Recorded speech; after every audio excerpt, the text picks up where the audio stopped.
यहाँ भेंट मुलाकात कार्यक्रम में मुख्यमंत्री भूपेश बघेल आज अपने 2 दिवसीय प्रवास पर महासमुंद पहुंचे, जहां उन्होंने सरायपाली विधानसभा क्षेत्र के बालोद में बसना और भंवरपुर में भेंट मुलाकात कार्यक्रम में करोड़ों रुपए की विकास कार्यों की सौगात दी। इस दौरान मुख्यमंत्री मुलाकात कार्यक्रम में सीधे आमजनों से संपर्क किए और उनसे उनकी दिक्कतों को जाना।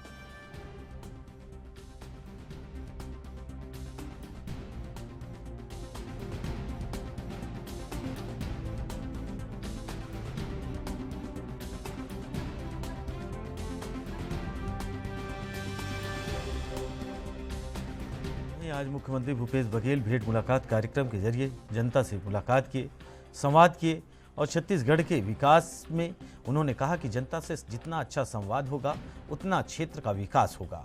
और उसके बाद उन्होंने सौगात भी दी है। आपको बता दें कि भेंट मुलाकात कार्यक्रम में मुख्यमंत्री भूपेश बघेल 2 दिवसीय प्रवास पर आज महासमुंद पहुंचे थे, जहां उन्होंने सरायपाली विधानसभा क्षेत्र के बालोद और बसना में भंवरपुर में भेंट मुलाकात कार्यक्रम में करोड़ों रुपए की विकास कार्यों की सौगात भी दी है। इस दौरान मुख्यमंत्री मुलाकात कार्यक्रम में सीधे आमजनों से संपर्क किए और उनसे उनकी दिक्कतों को जाना। यानी ये माना जा रहा है कि मुख्यमंत्री भूपेश बघेल का भेंट मुलाकात कार्यक्रम लगातार जनता से संवाद करने का एक कार्यक्रम है, जिसमें जनता के हक की बात, जनता की दिक्कतों को, जनता की परेशानियों को, जनता की मूलभूत सुविधाओं को लेकर वो लगातार जनता से संवाद करते हैं और उनके गृह स्थान तक पहुंचते हैं। छत्तीसगढ़ के मुख्यमंत्री भूपेश बघेल लगातार बालोद हो, तमाम जिलों में लगातार वो भेंट मुलाकात कार्यक्रम को लेकर जनता से संवाद करते आए हैं। और ये माना जा रहा है कि 2023 का जो विधानसभा का चुनाव होगा छत्तीसगढ़ में, और उसमें कहीं ना कहीं ये भेंट मुलाकात कार्यक्रम छत्तीसगढ़ के सीएम भूपेश बघेल के लिए एक नज़ीर बनेगा, क्योंकि जनता से संवाद और जनता के दुख दर्द को समझना, कहीं ना कहीं जनता सीएम भूपेश बघेल के कार्यों से खुश है। और माना यह जा रहा है कि जो किसान हैं और जो वहाँ के आदिवासी समाज के लोग हैं, वो भी कहीं ना कहीं भूपेश के कार्यों से अत्यधिक प्रसन्न हैं। वहीं इस खबर पर अधिक जानकारी के लिए हमारे संवाददाता अखिलेश तिवारी छत्तीसगढ़ से जुड़ गए हैं। अखिलेश, भेंट मुलाकात कार्यक्रम सीएम का लगातार जारी है और बड़ी सौगातें दे रहे हैं, कैसे देख रहे हैं इसे आप? देखिए, निश्चित तौर पे भेंट मुलाकात का जो दौर है वो आंशिक रूप से और मानसिक रूप से एक सचेत और 2023 के जो चुनावी समीकरण है उसको लेकर के ही माना जा रहा है। और ऐसा अंदाजा लगाया जा रहा है कि कहीं ना कहीं जो भेंट मुलाकात का जो दौर चल रहा है वो आम जन के लिए और खास तौर से ऐसे जनता के लिए जो प्रशासन से परेशान है, हताश है। जैसे ही भेंट मुलाकात का जो दौर आता है उसके बाद से ही लगातार शिकायतें आने लगती है और शिकायत का तत्कालिक समाधान करते हुए मुख्यमंत्री काफी उत्साहित भी नजर आते हैं, क्योंकि कई ऐसे यूथ है, युवाओं की बात की जाए, चाहे बात की जाए जो महिला स्व सहायता समूह है, या फिर बात की जाए यहाँ की जो आमजन जो विकलांगता की श्रेणी में जो आते हैं, या फिर कोई ऐसे जो पढ़ाई क्षेत्र में काफी उत्साहित है, जिनकी पैसा की वजह से ऐसी समस्या आ जाती है जिसकी वजह से पढ़ाई छोड़नी पड़ती है, ऐसे लोग उनसे लगातार निवेदन करते रहते हैं और उस निवेदन को सुन करके तत्कालिक त्वरित में ही ऐसी घोषणा कर दी जाती है जिसके तहत उत्साह भी देखने को मिलता है। खासतौर से एक बात तो स्पष्ट नजर आ रही है कि जिस तरीके से जो सिंहेश्वर में भेंट मुलाकात का जो दौर चला उसमें एक बात तो नजर आई कि एक कोपा जो आईआईटी होता है, आईटीआई होता है, जिसमें कोपा सेक्टर से आते हैं, उसमें वहाँ के जो बच्चे लोग थे वहाँ की कंप्यूटरीकृत नहीं था, जबकि 48 छात्रों के लिए 48 जो कंप्यूटर होने चाहिए वो निर्धारित रहता है, लेकिन नहीं हो पाने की वजह से जैसे ही छात्र लोग गुहार लगाए तत्कालिक उनका समाधान करते हुए 50 कंप्यूटर निर्देश भी जारी किए मुख्यमंत्री। तो एक बड़ा विकल्प के तौर पे निकल करके सामने आ रहा है और हितैषी के तौर पे काम किया जा रहा है। तो एक मोटिवेट और मनोबल बढ़ाने की जो प्रक्रिया है वो निश्चित तौर पे देखने को मिल रही है भेंट मुलाकात में। जी वहीं अखिलेश, आज सीएम महासमुंद पहुंचे और 2 दिवसीय दौरे पर है। ये दौरा उनका कैसे रहने वाला है? वहीं अगर महासमुंद की बात करें हम, तो वहाँ किस कैटेगरी और किस कास्ट और किस तबके के लोग ज्यादा रहते हैं जिनसे सीएम ने आज संवाद किया है? देखिए, उस क्षेत्र की अगर बात की जाए जहां महासमुंद क्षेत्र ऐसा क्षेत्र आता है जहां से कई ऐसे आईआईटी क्षेत्र से या जो वहां से राजनीतिक दल की अगर बात की जाए फिर बात की जाए वहां की एटमॉस्फेयर की, वातावरण की बात की जाए, तो वहां ऐसे क्षेत्र से आते हैं जहां से कई माहौल के तौर पे चाहे रेत खनन की एक राजस्व की जो आय होनी चाहिए सबसे बड़ा राजस्व के आय रेत खदान की अगर बात की जाए तो महासमुंद जिला आता है। खनिज के संसाधन के मामले में भी महासमुंद आगे आता है। लेकिन वहाँ के जो प्रतिभाशाली जो बच्चों की बात की जाए, वहाँ के जो राजनीतिक पहल की बात की जाए, तो निश्चित तौर पे संपत लाल जांगड़े की अगर बात की, जो वहाँ के जो विधायक हैं, ऐसे तौर पे देखने को मिलता है कि वहाँ के जो विधायक है, चाहे विपक्ष की जो नेता है, वो निश्चित तौर पे एक कड़ी मुकाबले के तौर पे तो रखते ही हैं, लेकिन एक सामंजस्य के तौर पे वहाँ की जो राजनीतिक, भौगोलिक तमाम तरह के अगर बात की जाती है, वहाँ की अगर समस्याओं की को खास तौर से देखने को मिला, जो आज भेंट मुलाकात में जाहिर सी बात है वो उल्लेख करते हुए नजर आए। और भेंट मुलाकात के दौर में जब वहाँ के आम जन जो सीधा मुख्यमंत्री से संवाद कर रहे थे, तो इससे एक बात तो स्पष्ट नजर आ रही थी कि कहीं ना कहीं वहाँ के जो माहौल है, वहाँ के जो धरातल पे रहने वाले जो प्रशासनिक अधिकारी हैं, वो अब तक के जो काम है, जो योजना आम जनों के लिए होनी चाहिए, वो नहीं हो पाया है, जिसके वजह से मुख्यमंत्री नाराज भी रहे। और प्रशासन को समीक्षा बैठक के दौरान जम के फटकार भी लगाई गई। लेकिन यथावत देखने को मिल रहा है कि मुख्यमंत्री से जिस तरीके से खुल करके जो संवाद करने की जो वहाँ के लोगों के अंदर जो दिखा, मुख्यमंत्री भी काफी खुश नजर आ रहे थे रवि। तो एक अंदाजा ये भी है कि ये कहीं ना कहीं महासमुंद का जो जिला है और वहाँ के आसपास के जो क्षेत्र है, वो सबसे प्रभावशील भी माना जा रहा है। और राजस्व के मामले में एक बड़ा विकल्प महासमुंद भी आता है, जिसके तहत ही मुख्यमंत्री ने एक निर्देश भी जारी किया है कि यहाँ के पंचायत हो, नगर पालिका हो, नगर निगम हो, ऐसे को सजाने और संवारने की जो परिकल्पना मुख्यमंत्री ने सजाया हुआ है, आज भी वही घोषित करते हुए नजर आए। जी वही अखिलेश, ये जो भेंट मुलाकात कार्यक्रम है मुख्यमंत्री का, वो जब जनता से संवाद करते हैं, जनता की तरफ से प्रतिक्रिया क्या आती है? पहली चीज़, क्या अगर किसी जिले में, किसी कस्बे में जब भेंट मुलाकात सीएम ये करते हैं, तो क्या वहाँ की जो स्थानीय प्रॉब्लम्स होती हैं, दिक्कतें होती हैं, क्या आने वाले कल के लिए या फिर स्थानीय दिक्कतें सारी समाप्त करने के लिए अधिकारी अग्रसर रहते हैं? बिल्कुल, निश्चित तौर पे भेंट मुलाकात का जो दौर चल रहा है, ये एक वरदान से कम साबित नहीं हो रहा है आम जनों के लिए। क्योंकि मुखिया सीधे आम जनों से अगर संवाद करता है, तो एक वहाँ के प्रशासनिक अधिकारियों के जो खामियां हैं, और खास तौर से ऐसे खामियां जो योजनाओं को बेहतर सजाने के लिए जिनको रखा गया है, ऐसी स्थिति में अगर योजना ही आम जन तक नहीं पहुंच पाती है, इसका उद्देश्य ही समीकरण के तौर पे नहीं समझ में आ पा रहा है कि आखिर जब आम जनता के लिए जो योजनाएं बनाई गई है, योजना बनाने के बाद उसका धरातल में लेकर के प्रशासनिक अधिकारियों की जब जिम्मेदारी होती है, एक एक व्यक्ति, एक एक गांव में वो योजना पहुंचाने की अहम जिम्मेदारी मानी जाती है। लेकिन अगर योजना ही नहीं पहुंच पाती है, तो निश्चित तौर पे एक बड़ा वहां के रहने वाले रहवासी, चाहे ग्रामीण क्षेत्र के हो, चाहे शहरी क्षेत्र के हो, उनके लिए सबसे बड़ी दिक्कत का सामना करना पड़ता है। तो ये निश्चित तौर पे ऐसी समस्याओं का उल्लेख मुख्यमंत्री के सामने में किया गया, और मुख्यमंत्री का सीधा और साफ निर्देश ये भी आया कि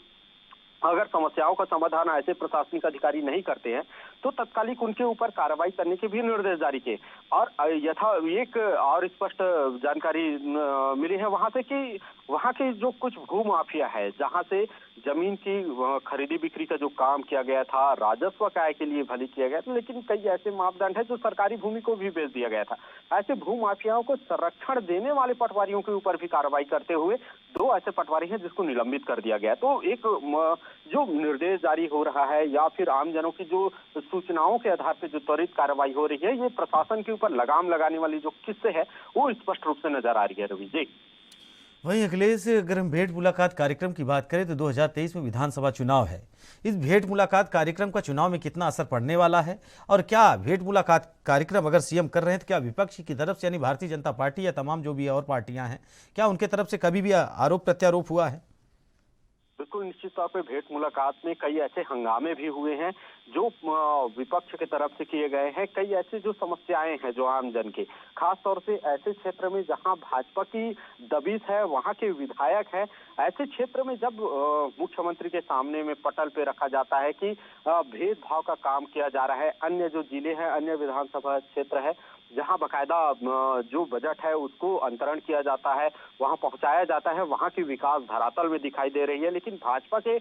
कुछ ऐसे विधायक हैं जहां नजर बिल्कुल विकास की जो गाथा होनी चाहिए वो नजर नहीं आ रही है। तो एक तौर पे ये भी देखने को स्पष्ट मिल रहा है कि भाजपा की जो प्रतिक्रिया होनी चाहिए, या फिर बात किया जाए वहां के विपक्ष की जो भूमिका निभानी चाहिए, वो स्पष्ट रूप से नजर तो आ रही है। लेकिन भेंट मुलाकात के जो दौर चल रहा है, उसमें कई ऐसी चिन्हांकित है जिनको चुना जाता है और बोलने का मौका दिया जाता है, अपनी समस्याओं को रखा जाता है, वहां अगर विरोध प्रदर्शन करते हैं तो आम जनता का ही नुकसान होता है। इसको देखते हुए कई ऐसे पुलिस बल भी लगाए जाते हैं, गोपनीय रूप से आईबी के रिपोर्ट भी तैयार किए जाते हैं, तो ऐसे तमाम विषयों को लेकर के वहां होता है। लेकिन एक बात तो स्पष्ट नजर आती है कि जिस तरीके से राजनीतिक माहौल और 2023 के चुनावी समीकरण की अगर बात की जाए तो निश्चित तौर पे एक बड़ा विकल्प के तौर पे सामने आ रहा है और भेंट मुलाकात का जो असर है अभी से ही देखना प्रारंभ हो गया है और इसका जो खामियां हैं और जो अंदाजा लगाया जा रहा है, अगर भाजपा अब भी सतर्क नहीं होती है तो निश्चित तौर पे 2023 की चुनावी रणनीति है उसमें असफल भी होंगे, क्योंकि अभी हाल ही में जिस तरीके से स्टेट के जो पर्यवेक्षक के रूप में देखा गया है तो एक तौर पे देखा गया है तो निश्चित तौर पे देखने को मिल रहा है, तो ये अंदाजा लगाया जा रहा है। जी रवि। वहीं अखिलेश, सवाल ये है कि 2023 में विधानसभा चुनाव है और सीएम बघेल का भेंट मुलाकात कार्यक्रम और इनका जो आला कमान है, इनके राष्ट्रीय अध्यक्ष हैं मल्लिकार्जुन खड़गे जी, वो भी लगातार सीएम बघेल के साथ संवाद किए हैं और लगातार नेतृत्व कर रहे हैं और बदल रहे हैं। वहीं छत्तीसगढ़ की अगर बात करें तो कुमारी सैलजा को उन्होंने नेतृत्व की कमान दी है चुनाव संभालने की। कैसे देख रहे हैं आप अगर कुमारी सैलजा को ये जिम्मेदारी मिलती है तो? बिल्कुल, निश्चित तौर पे कुमारी सैलजा का जो यहाँ छत्तीसगढ़ में एक नए तौर पे और महिला की अगर पर्यवेक्षक के रूप में और यहाँ के जो ऑब्जर्वर के रूप में बनाया गया है तो एक निश्चित तौर पे बड़ी जिम्मेदारी है। और पीएल पुनिया की जो जिम्मेदारी रही 2017 में उनको जिम्मेदारी मिली और 2020 में उनका समाप्त कर दिया गया था जिम्मेदारी, लेकिन यथावत उनको जिम्मेदारी सौंपने का उद्देश्य यही था क्योंकि कुमारी सैलजा को पहले से ही विकल्प के मान के तौर पे कांग्रेस जुड़ी हुई थी कि कहीं ना कहीं कुमारी सैलजा को अगर जिम्मेदारी मिलती है तो एक केंद्रीय नेतृत्व में भी रही है और हरियाणा जैसे राज्य में वो एक ऑब्जर्वर के रूप में रही है, वहां के पर्यवेक्षक के रूप में रही, तो एक बड़े तौर पे भी देखा जा रहा है। और महिला समूह को खासतौर से छत्तीसगढ़ में जो नाराजगी रही है शराबबंदी को लेकर के बात की जाए या फिर महिला स्व सहायता समूहों की कई ऐसे खामियां जो रही है या फिर वो गिनाते नजर आ रही थी, अब इसमें एक बड़ा विकल्प के तौर पे कुमारी सैलजा जैसे ही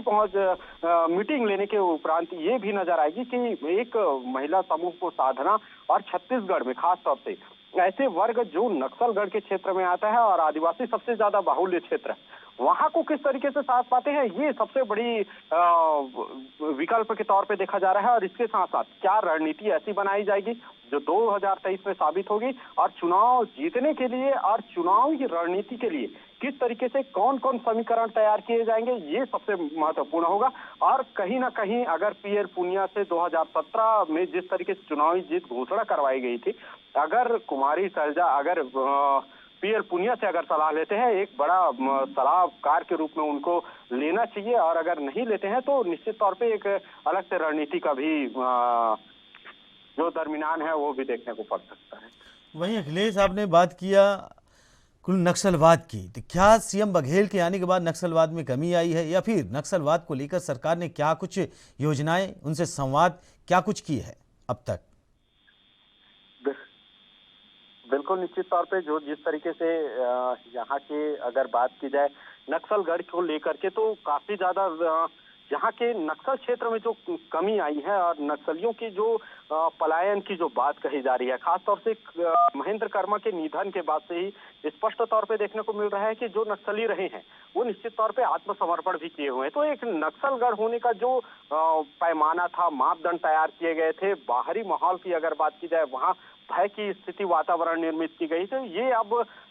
देखने को नहीं मिल रहा है। और एक बड़ा ये भी प्रश्न निकल करके सामने आता है कि अगर इस तरीके से माहौल अगर बनाया जा रहा है तो ये विपक्ष की षड्यंत्र भी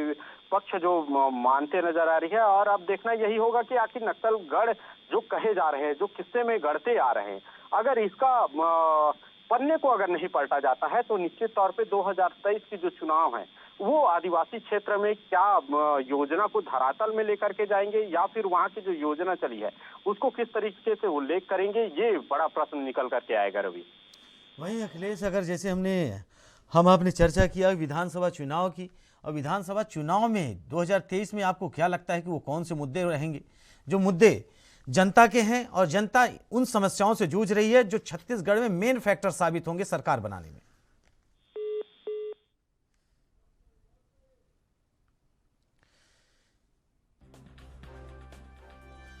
वहीं आपको बता दें कि छत्तीसगढ़ के मुख्यमंत्री भूपेश बघेल लगातार जनता से संवाद करते रहे हैं। भेंट मुलाकात कार्यक्रम उनका जारी रहा है और उसी भेंट मुलाकात कार्यक्रम को लेकर उन्होंने लोगों से मुलाकात की और ये जाना कि उनकी समस्याएं क्या हैं, क्या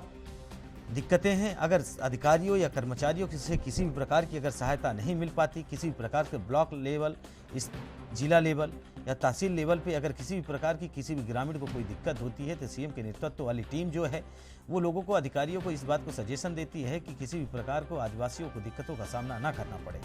आपको बता दें कि 2023 में विधानसभा चुनाव है छत्तीसगढ़ में, जिसे लेकर अभी से सरगर्मी तेज होती जा रही है। भारतीय जनता पार्टी भी लगातार कमर कसती नजर आ रही है, लेकिन अब ये तो समय बताएगा कि भारतीय जनता पार्टी और सीएम भूपेश बघेल के नेतृत्व वाली कांग्रेस में कितना टक्कर देखने के लिए मिलेगा। वहीं अगर हम नक्सलवाद की बात करें तो भूपेश बघेल की सरकार आने के बाद नक्सलवाद पे काम करते हुए कांग्रेस ने भी नक्सलवाद को कहीं ना कहीं ख़त्म करने की कोशिश की है, लेकिन छत्तीसगढ़ का अभी मेन नब्ज जो है वो है नक्सलवाद, और नक्सलवाद को लेकर भी भारतीय जनता पार्टी ने कांग्रेस को हमेशा से घेरने की कोशिश की है। हम बात करें अगर मौजूदा जनता की, तो जनता के दिल में हमेशा से अपनी मजबूरी, अपनी गाथाएं, वहीं छत्तीसगढ़ की एक आदिवासी बहुल्य क्षेत्र है, जिनको ये लगता है, जिन्हें ये देखकर लगता है कि नहीं आदिवासी बहुल्य क्षेत्र है, आदिवासियों की संख्या छत्तीसगढ़ में ज़्यादा है। इससे ये पता चलता है कि नहीं, सीएम भूपेश बघेल के नेतृत्व में आदिवासी सम्मान शिविर, आदिवासियों से मिलने का एक परंपरागत उनका जो विजन है। वहीं किसानों की अगर बात करें तो किसानों के लिए भी छत्तीसगढ़ सरकार हमेशा से कार्यरत रही है कार्य करने के लिए। तो ये मान लीजिए कि छत्तीसगढ़ में जो सीएम भूपेश बघेल के